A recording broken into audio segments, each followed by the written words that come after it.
Hello नमस्कार बच्चों, आप सभी का मिशन लवसना के इस प्लेटफॉर्म पे स्वागत है। बच्चों, आज के इस लेक्चर में हम सभी फिफ्थ फाइव ईयर प्लान को डिस्कस करेंगे, जिसकी शुरुआत 1974 में हुई थी और ये 1979 में खत्म होना था। लेकिन अनफॉर्चुनेटली इस 5 ईयर प्लान को बीच में ही रोक दिया गया। इसके पीछे कारण ये था कि जब इमरजेंसी 75 में लगी थी, 1975 में, उससे देश की जनता बहुत गुस्से में थी इंदिरा गांधी को लेकर, चूंकि इंदिरा गांधी के द्वारा 1975 में इमरजेंसी लगाया गया था। और उसी दौरान एक तरफ उसकी अपोजिशन जो पार्टी थी कांग्रेस की, उसका नाम था जनता पार्टी, जिसमें बड़े बड़े जो कद्दावर नेता थे, जैसे लाल कृष्ण आडवाणी, वाजपेयी जैसे नेता, तो इन्होंने बहुत बढ़ चढ़कर विरोध किया। अंततः 1977 में इंदिरा गांधी की सरकार गिर गई और इसके बाद जनता पार्टी की सरकार बनी, जिसके प्राइम मिनिस्टर बने मोरारजी देसाई। ये 77 की बात हो रही है। मार्च 1977 में मोरारजी देसाई की सरकार बनी, यानी Morarji Desai became the prime minister of India. 78 में मोरारजी देसाई ने डिसाइड किया कि जो कांग्रेस के द्वारा, यानी इंदिरा गांधी जी के द्वारा जो लॉन्च किया गया 5 ईयर प्लान है, यानी फिफ्थ 5 ईयर प्लान, उसको मैं कंटिन्यू नहीं होने दूंगा और मैं रोलिंग प्लान शुरू करूंगा। रोलिंग प्लान का तात्पर्य है कि एनुअल प्लान, यानी वार्षिक योजना। तो 78 में फिफ्थ 5 ईयर प्लान को रोक करके इसको एनुअल प्लान में कन्वर्ट कर दिया गया। मतलब कहने का तात्पर्य है कि फिफ्थ 5 ईयर प्लान को रोक दिया गया और एनुअल प्लान की शुरुआत की गई। 78 से 79 चला और 79 से 80, यानी एनुअल प्लान 2 चला, 2 एनुअल प्लान चलाए गए, जिसे रोलिंग प्लान कहा गया। और इसके बाद जब 1980 में फिर से इंदिरा गांधी की सरकार आई, तो इंदिरा गांधी ने सिक्स्थ 5 ईयर प्लान को लॉन्च किया था। बहरहाल मैं सिक्स्थ 5 ईयर प्लान पे डिस्कशन करूंगा, लेकिन आपको बता दूं कि 77 से लेकर 79 के बीच में हमारे देश के जो प्राइम मिनिस्टर रहे, उनका नाम था मोरारजी देसाई, और 79 से 80 के बीच में, है ना, जो हमारे देश के पीएम रहे, उनका नाम था चौधरी चरण सिंह। तो ये डिटेल आप सभी याद रखिएगा। चलिए आगे बढ़ते हैं हम लोग, है ना, इस लेक्चर को आगे बढ़ाते हैं। तो जो हमारा फिफ्थ 5 ईयर प्लान था, आप सभी को मालूम है कि second, third and fourth was continuously failed 5 year plan of India. इस फिफ्थ 5 ईयर प्लान में इंदिरा गांधी ने डिसाइड किया कि भारत से हम गरीबी को कम करने का प्रयास करेंगे। तो जो फिफ्थ 5 ईयर प्लान था, इसका जो गोल रखा गया, ध्यान से सुनेंगे, एग्जामिनेशन के लिए बहुत जरूरी है। इसका गोल रखा गया कि हम अपने देश में, है ना, एम्प्लॉयमेंट जनरेशन करेंगे, है ना, यानी रोजगार को बढ़ावा देंगे। ठीक है, ठीक है, एम्प्लॉयमेंट जनरेशन करेंगे। और साथ ही साथ जब इलेक्शन हो रही थी, आप सभी को मालूम होना चाहिए 1971 में, तो इलेक्शन जब हो रही थी, उस दौरान कांग्रेस के जो भावी प्रधानमंत्री थी 1971 में, वो इंदिरा गांधी जी थी। उत्तर प्रदेश के रायबरेली सीट से वो खड़ी थी एमपी के तौर पे, और उनके जस्ट अपोजिशन में राज नारायण साहब खड़े थे। इलेक्शन हुई, कांग्रेस की भारी जीत हुई। बाद में समय गुजरने के साथ ये मालूम चला कि कहीं ना कहीं माल फंक्शन, गलत तरीके से बूथ कैप्चरिंग करके इंदिरा गांधी जी इलेक्शन जीती है। मैं नहीं कह रहा हूँ, राज नारायण का कहना था, राज नारायण जी का। तो राज नारायण जी ने वही 1974 में केस किया, और 1975 में जब इस मामले की सुनवाई की गई, तो आपने सुना होगा, अगर आपने पॉलिटी पढ़ा है, इंदिरा गांधी वर्सेस राज नारायण केस, अगर आपने सुना हो।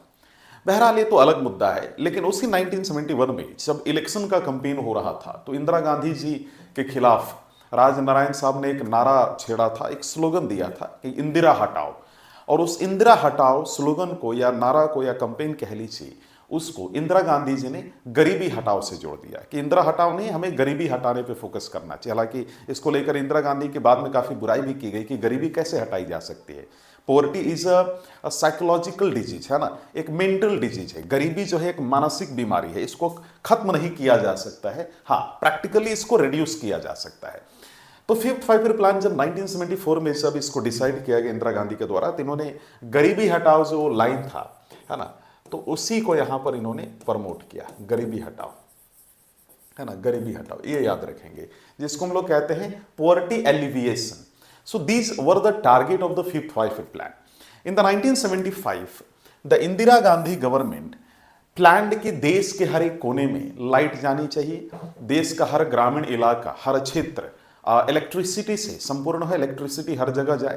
तो 1975 में इंदिरा गांधी जी ने इलेक्ट्रिसिटी सप्लाई एक्ट को पास किया, है ना, इलेक्ट्रिसिटी सप्लाई एक्ट जो है इन्होंने पास किया। और इस कानून के जरिए इंदिरा गांधी प्लान्ड दैट कि हमारे देश के हर एक क्षेत्र में बिजली पहुंचे। ये याद रखेंगे आप सभी। सेंट्रल गवर्नमेंट ने पावर जनरेशन और ट्रांसमिशन को लेकर बड़े लेवल पे कार्य किए इस पर्टिकुलर एक्ट के द्वारा। इसी दौरान भारत सरकार ने इंडियन नेशनल हाईवे सिस्टम को भी इंट्रोड्यूस किया। और इस दौरान भारत के एक बहुत बड़े पॉलिटिशियन थे और उन्होंने उस दौरान इंदिरा गांधी को सलाह भी दिया था कि इस फिफ्थ फाइव ईयर प्लान में एटलीस्ट आपको ये प्रयास करना चाहिए कि देश के हर आदमी को बेसिक मिनिमम नीड मिले, यानी रोटी कपड़ा मकान, हेल्थ, है ना, इसके बाद एजुकेशन वगैरह, जैसे हम कहते हैं मिनिमम नीड्स प्रोग्राम। तो इसी कार्यक्रम के दौरान, यानी इसी 5 ईयर प्लान के दौरान minimum needs programme, I am telling the MNP which means minimum needs programme को इंट्रोड्यूस किया गया। और इस प्लान के फर्स्ट ईयर में ही, कहने का मतलब है कि 1974 से 75 के बीच में MNP को इंट्रोड्यूस किया गया। और ये जो MNP था बेसिकली इसका पूरा मसौदा कह लीजिए, मॉडल जो था DP धार के द्वारा बनाया गया था। दुर्गा प्रसाद नाम था, धार के द्वारा प्रिपेयर किया गया था। And he was a politician and he was very close to the Congress at the time. इस प्लान का जो टारगेट ग्रोथ रेट रखा गया था इट वाज 4.4%। तो टारगेट क्या रखा गया था? 4.4%। And you will amaze that 4.4% का तात्पर्य है कि 1974 में मान लीजिए देश की GDP 100 रुपया है, तो 1979 आते आते इंदिरा गांधी जी इमेजिन कर रही थी कि इतना जो है देश की GDP बढ़ेगी, यानी 104.4 रुपया, यानी 4.4% के टारगेट वो लेकर चल रही थी। अच्छी बात ये रही, और आप जानकर हैरान भी हो जाएंगे कि जो अचीव्ड ग्रोथ यानी अचीव्ड टारगेट जो था वो था 4.8%। कितना था? 4.8%। आप समझ पा रहे मेरी बात को? So the target growth rate was 4.4% and actual growth rate turn out to be the 4.8%। और इसी के साथ this plan was successful plan. 2, 3, 4 के बाद ये पहली बार ऐसा देखा गया कि फर्स्ट 5 ईयर प्लान के बाद कोई प्लान पास हो रहा हो, यानी सफल हो रहा हो, सक्सेसफुल हो रहा हो। 1978 में आप सभी को मालूम है कि इस फिफ्थ 5 ईयर प्लान को रिजेक्ट किया गया था, है ना, मोरारजी देसाई की सरकार के द्वारा। और मोरारजी देसाई ने रोलिंग प्लान लॉन्च किया था, ये आप सभी को मालूम है। एक सवाल खड़ा होता है ना कि आपके मन में एक सवाल ये अक्सर आता है बच्चों के मन में कि सर रोलिंग प्लान में सो एनुअल प्लान 2 शुरू किया गया, क्योंकि 2 साल का रोलिंग प्लान था। So basically what was the target during this rolling plan? सबसे पहले आपको ध्यान देना है कि इस 2 साल के प्लान में, जो एनुअल प्लान जिसकी हम बात कर रहे हैं, इस दौरान गवर्नमेंट का टारगेट एक ही था कि भाई किसी तरीके से गरीबी को रिड्यूस करना है। मोरारजी देसाई की भी ये टारगेट थी। और मोरारजी देसाई ये चाहते थे कि देश में एम्प्लॉयमेंट जनरेशन हो, इंडस्ट्रीज पे फोकस किया जाए, इन्हीं सभी चीज़ों पे वो फोकस कर रहे थे। रोलिंग प्लान में एक सिस्टम ये भी था कि अगर मान लीजिए जो पहला एनुअल प्लान है अगर वो सक्सेसफुल रहा तो दूसरा एनुअल प्लान लॉन्च किया जाएगा, अगर नहीं सक्सेसफुल रहा तो नहीं किया जाएगा। और दैट्स वाई इसका नाम रोलिंग प्लान दिया गया मोरारजी देसाई के सरकार के द्वारा। अब इस बीच में एक सवाल खड़ा होता है कि सर ये जो फिफ्थ 5 ईयर प्लान है, इस दौरान वो कौन कौन से ऐसी स्कीम है जो लॉन्च की गई थी? देखिए आप सभी को मालूम है, पहला तो मैंने बताया कि मिनिमम नीड्स प्रोग्राम लॉन्च किया गया था 1974 में। इसके बाद जो है भारत सरकार ने उस दौरान एक बड़ी इंपॉर्टेंट स्कीम थी, है ना, इंटीग्रेटेड चाइल्ड डेवलपमेंट सर्विसेज। क्या नाम था? Integrated child development services, ICDS। सो इंदिरा गांधी जी ने ICDS लॉन्च किया था और ये लॉन्च हुआ था 2 अक्टूबर 1975 को। So Indira Gandhi launched the ICDS programme at the time.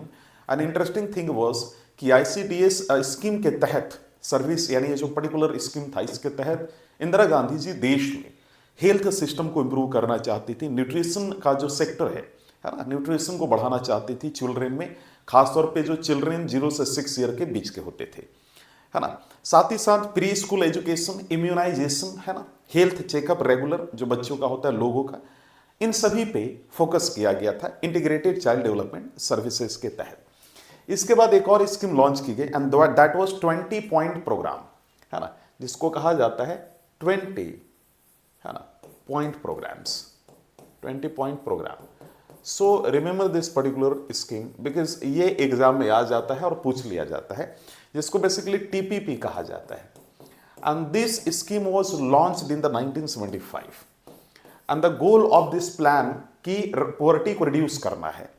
कहने का मतलब है कि गोल ये था कि भाई पॉवर्टी को रिड्यूस करना, देश को डेवलप करना इंक्लूसिवली, और उसके लिए हमें 20 एरिया पे काम करना होगा। इंदिरा गांधी जी ने वो जो 20 एरिया टारगेट किया उसी को 20 पॉइंट प्रोग्राम कहा गया। इसमें पॉवर्टी को रिड्यूस करना है ना, लिविंग कंडीशन को बेटर करना था, लैंड रिफॉर्म्स पे काम करना, ग्रामीण जो आवास है, रूरल हाउसिंग पे काम करना, एम्प्लॉयमेंट जनरेशन हो गया, ड्रिंकिंग वाटर हो गया, इन्वायरमेंटल प्रोटेक्शन हो गया, कंज्यूमर प्रोटेक्शन हो गया, और न जाने ऐसे कई पॉइंट्स पे जो है इंदिरा गांधी जी ने टारगेट किया था कि ताकि देश इंक्लूसिवली डेवलप करे।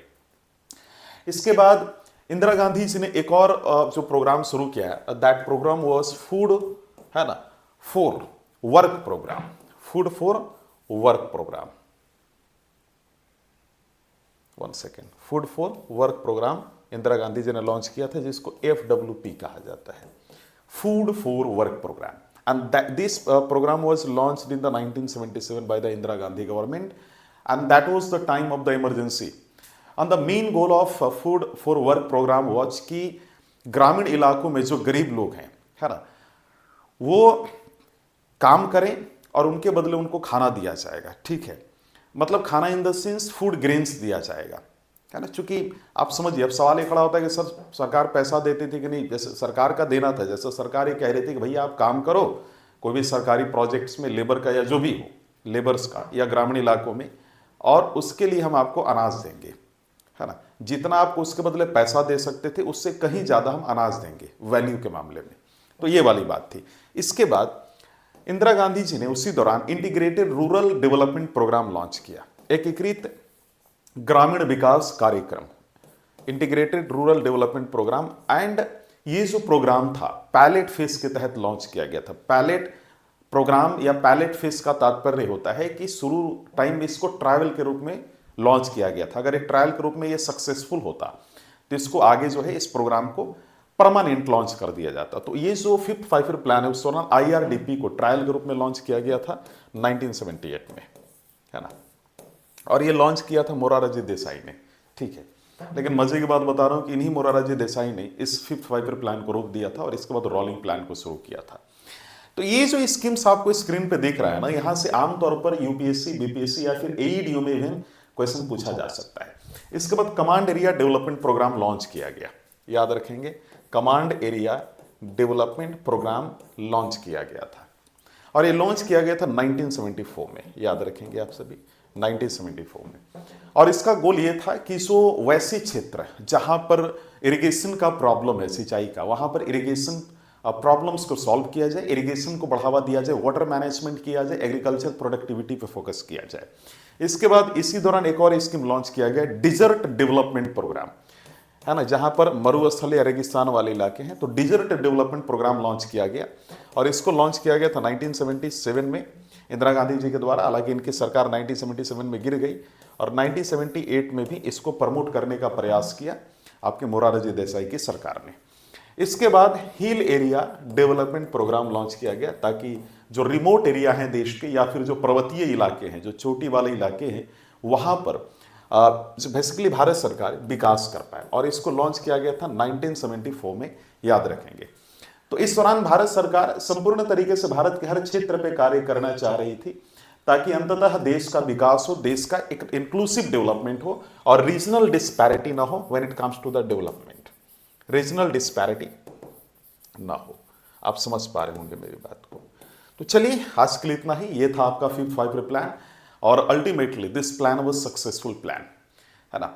ये भी आपको याद रखना है। और मजे की बात आपको बता रहा हूं कि जो ये 5th 5-year प्लान है, 5th 5-year प्लान में बड़ी अजीब सी बात ये भी है कि मतलब इमरजेंसी लगने के बावजूद भी हम इस 5th 5-year प्लान में कामयाब हुए। तो एक सवाल ये खड़ा होता है कि सर क्यों कामयाब हुए। देखिए, बहुत सारे फैक्टर्स थे, लेकिन एक जो सबसे बड़ा फैक्टर ये था कि आप देख लीजिए गोल भी आपका कैसा था।